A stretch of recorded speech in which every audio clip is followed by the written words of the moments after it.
नमस्कार, मैं नेहा श्रीवास्तव। आप देख रहे हैं आई न्यूज।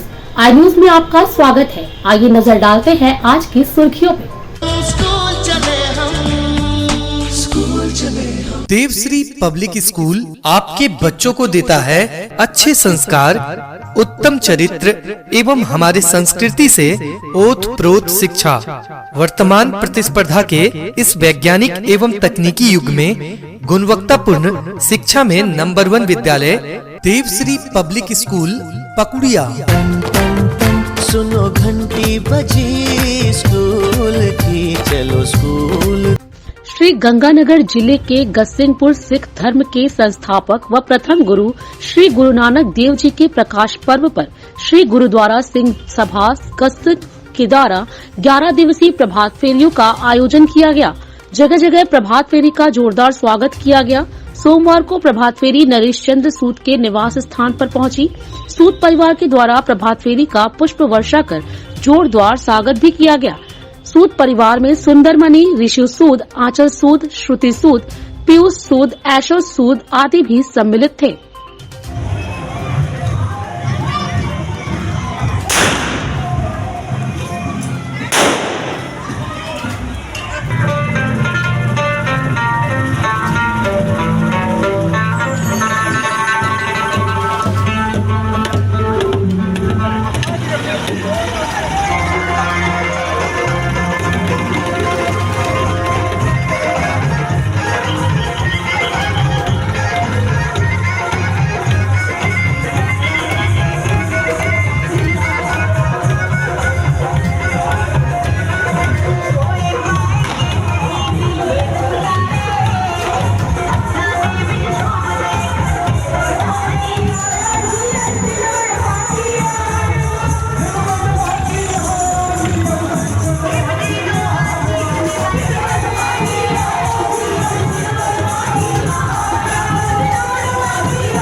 गस्सिंगपुर में पहली पातशाही श्री गुरु नानक देव जी के प्रकाश पर्व को लेकर श्री गुरुद्वारा सिंह सभा गस्सिंगपुर के द्वारा विशाल नगर कीर्तन का आयोजन किया गया।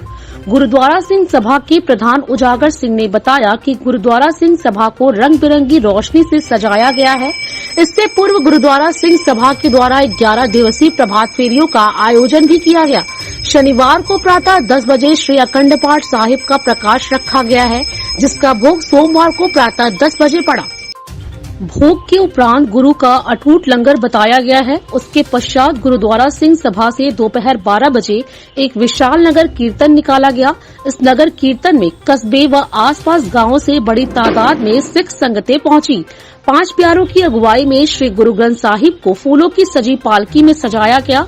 नगर कीर्तन के आगे आगे सेवादार सड़क पर झाड़ू लगाकर पानी का छिड़काव भी कर रहे थे। एक ही कतार से चल रहे वाहन नगर कीर्तन की शोभा भी बढ़ा रहे थे। नगर कीर्तन में बड़ी तादाद में महिला श्रद्धालु सतनाम श्री वाहेगुरु का जाप भी कर रही थी। जगह जगह स्वागत द्वार बनाए गए थे। नगर कीर्तन कस्बे के प्रमुख मार्गों से होकर गुजरा। रेलवे स्टेशन के नजदीक के दुकानदारों के द्वारा नगर कीर्तन की संगत के लिए चाय और नाश्ते का लंगर भी तैयार किया गया था। इस लंगर की सेवा में सेवादारों ने तन मन से सेवा की। शाम को नगर कीर्तन वापस गुरुद्वारा सिंह सभा में जा पहुंचा। राजस्थान से संजय विश्नोई की खास रिपोर्ट।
आज 28 नवंबर 2023 को भारतीय जनता पार्टी के प्रदेशाध्यक्ष सम्राट चौधरी द्वारा दरभंगा में जिला कार्यालय प्रेस को संबोधित करते हुए कहा कि डीएमसीएच सर्जिकल भवन का लोकार्पण कर जनता को आंख में धूल झोंकने का कार्य किया है, जबकि यह भवन भाजपा के स्वास्थ्य मंत्री के द्वारा स्वीकृत किया हुआ था। प्रदेशाध्यक्ष की आधे अधूरे भवन का लोकार्पण हो रहा है। वहीं पर 2 वर्षों से तैयार सुपर स्पेशलिटी जहां करोड़ों की मशीन और उपकरण में जंग लग रहा है, पानी के अभाव के कारण लोकार्पण अटका पड़ा है, जबकि पानी की भी व्यवस्था दरभंगा सांसद के ऐच्छिक कोष से उच्च स्तरीय पंप लगाकर करवा दिया गया है। डॉक्टर की नियुक्ति भी हो चुकी है, जहां हार्ट प्रतिदिन सैकड़ों मरीजों की जान बच सकती है। प्रदेश अध्यक्ष ने कहा कि 15-16 के बजट में हुआ था एम्स की स्वीकृति, 200 एकड़ जमीन उपलब्ध कराने को कहा था। चाचा भतीजा की सरकार 4 वर्ष तक एम्स नहीं बने को लेकर सभी हथकंडा अपनाने हुए कोई पत्र का जवाब देना भी मुनासिब नहीं समझा और आज मुख्यमंत्री जी एम्स बनाने से पहले इसका श्रेय लेने को बेताब हैं। प्रदेशाध्यक्ष ने कहा कि तेजस्वी के ज्ञान के स्तर को पूरे बिहार की जनता जानती है।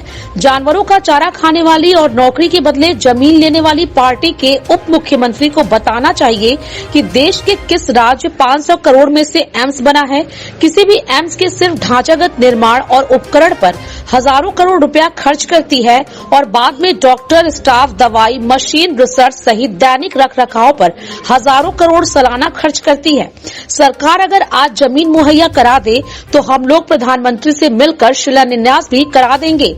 2020 में 1264 करोड़ रुपए के स्वीकृत के साथ डायरेक्टर की भी नियुक्ति हो चुकी है। बिहार सरकार की दरभंगा एम्स को लटकाने और भटकाने वाली नीति के विरुद्ध 2 अक्टूबर को सांसद गोपाल जी ठाकुर द्वारा बिहार सरकार द्वारा प्रस्तावित नए 30 फीट गड्ढे वाले स्थल पर अनशन भी किया गया।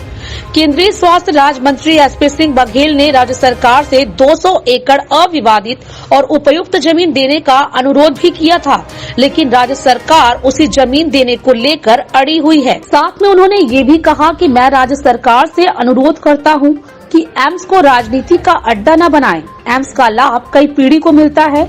मिथिला को यह सौभाग्य आदरणीय प्रधानमंत्री श्री नरेंद्र मोदी जी द्वारा दिया गया है।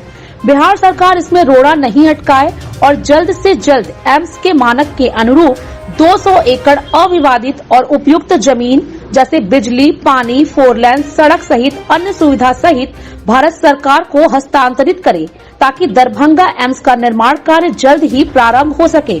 इस प्रेस वार्ता में दरभंगा के सांसद गोपाल जी ठाकुर, नेता प्रतिपक्ष हरीश साहनी, पूर्व मंत्री सहजाले, विधायक जीवेश मिश्रा, नगर विधायक संजय सरागी, केवटी विधायक डॉक्टर मुरारी मनोहर झा, विधायक रामचंद्र प्रसाद, विधान पार्षद सुनील चौधरी आदि सहित अन्य नेता भी मौजूद रहे। प्रेस कॉन्फ्रेंस में उपस्थित भारतीय जनता पार्टी के नेता और बिहार विधान परिषद के विरोधी दल के नेता हरीश साहनी जी, भारतीय जनता पार्टी के जिला के अध्यक्ष युवक जी, यहाँ के माननीय सांसद आदरणीय गोपाल जी ठाकुर जी, माननीय पूर्व मंत्री, माननीय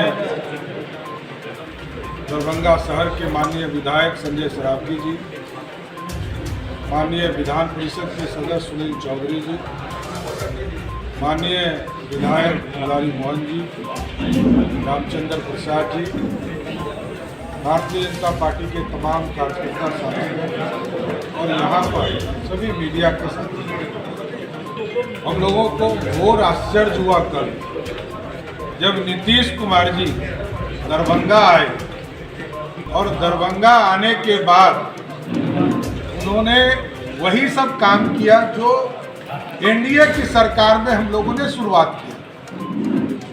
सर्जिकल वार्ड का निर्माण की शुरुआत 2017-18 में जब भारतीय जनता पार्टी बिहार की सरकार में थी, उसी काम को अभी पूरा भी नहीं हुआ। सबसे दुर्भाग्य यह है कि सर्जिकल वार्ड का काम अभी पूरा भी नहीं हुआ और उसका उद्घाटन करने माननीय मुख्यमंत्री जी आए। किस चीज की हड़बड़ी है पता नहीं। 60 साल हो गए डीएमसीएच के निर्माण के, 60 साल हो गए। 300 बेड का पूरा अस्पताल बनना था, वो आज तक 33 वर्षों से लालू जी और नीतीश जी नहीं पूरा हुआ। और सबसे बड़ा अड़ंगा बिहार के मुख्यमंत्री नीतीश कुमार जी और नीतीश कुमार की सरकार एम्स के निर्माण के लिए पिछले 8 वर्षों से अटकाने और भटकाने का काम किया। 2019 में इसकी स्वीकृति मिल गई और हमको तो घोर आश्चर्य हुआ कि जब यहाँ आकर स्वास्थ्य मंत्री जी ने कहा कि हम हजारों हजार करोड़ रुपया लगाकर हम जमीन देते हैं और नाम नरेंद्र मोदी जी का होगा। अरे ये आपको अच्छा नहीं लगता है, क्योंकि आप तो जमीन माफियाओं के साथ मिले, जमीन गरीबों का लेने वाले लोग हैं। अरे एम्स बनेगा पूरे नॉर्थ बिहार के लिए वरदान साबित हुआ, और प्रत्येक वित्तीय वर्ष में 500 करोड़ रुपये दिए जाते हैं और हजारों करोड़ रुपया एम्स के निर्माण में लगाए जाते हैं। और ये बिहार का हिस्सा है। ये भारत सरकार बिहार के स्वास्थ्य सुविधा को बढ़ाना चाहती है। आप सोचिए कि बिहार जैसे प्रदेश में जहां आयुष्मान भारत कार्ड 5 करोड़ 36 लाख लोगों का बनना है, वहां मात्र 87 लाख लोगों का बनना है। पूरे गरीबों की चिंता नरेंद्र मोदी की सरकार करना चाहती है। अब तो भारत सरकार ने सहमति भी दे दिया। अब तो तारीख बताए ना नीतीश कुमार जी की सरकार, किस दिन हम लोग प्रधानमंत्री जी से आग्रह करें कि वो दरभंगा आए और एम्स का निर्माण शुरू करेंगे। ये तारीख बताने का काम राज्य सरकार करे। कब मिट्टी भराई का काम पूरा करके तुरंत हैंडओवर करने का काम किया जाए। 200 एकड़ जमीन देना है और इसके लिए 3000 करोड़ रुपया ये लोग प्लान कर रहे हैं। तो आप सोचिए कितना घोटाला करने वाले हैं जमीन देने। मुंगेर में भी अभी ये लोग गए थे शिलान्यास में, जमीन 15 एकड़ भी उपलब्ध नहीं कराया। और जमीन खरीदने के लिए 2 ही जगह, दरभंगा और मुंगेर, यहीं पर 2 जगह जमीन खरीदने का ये लोग बुद्धि लगा रहे हैं, जबकि हजारों एकड़ यहाँ जमीन खाली पड़ा हुआ। मेरा मांग इतना ही है कि नीतीश कुमार जी यदि चिंतित हैं तो यहाँ पर एम्स के निर्माण का तारीख बताओ कि किस तारीख को भारत सरकार को पूरा जमीन हैंडओवर हो जाए, और तब हम लोग प्रधानमंत्री जी से आग्रह करके यहाँ पर स्वयं आकर वो शिलान्यास करें। तब आग्रह जरूर हम लोग करेंगे। लेकिन बिहार की सरकार सिर्फ अटकाना और भटकाना जानती है। यहाँ हमारे सभी दोनों सांसद हमारे इस पूरे कार्य में लगे रहते हैं, सभी माननीय विधायक लगे रहते हैं। लेकिन दुर्भाग्य है, बिहार जैसे स्टेट में जहां एम्स की सबसे ज्यादा आवश्यकता है, वहां जमीन देने में इतना नखड़ा किया जाता है। एयरपोर्ट के भी निर्माण में जमीन आप देखिए 3 टुकड़े में देने का काम है। जब तक एयरपोर्ट पर बड़ा रनवे नहीं बनेगा तब तक हमारा बड़ा बोइंग उतर नहीं सकता। तो टिकट का दाम नीचे कैसे आएगा? पटना में, बीटा में, पूर्णिया में कहीं लोग जमीन देना नहीं चाहते, ना दरभंगा में जमीन देना। और जैसा कि माननीय सांसद जी ने बताया, वैट सभी जगह उड़ान के माध्यम से 1% वैट लिया जाता है और यहाँ पर 29% वैट लेने का काम बिहार सरकार कर रही है।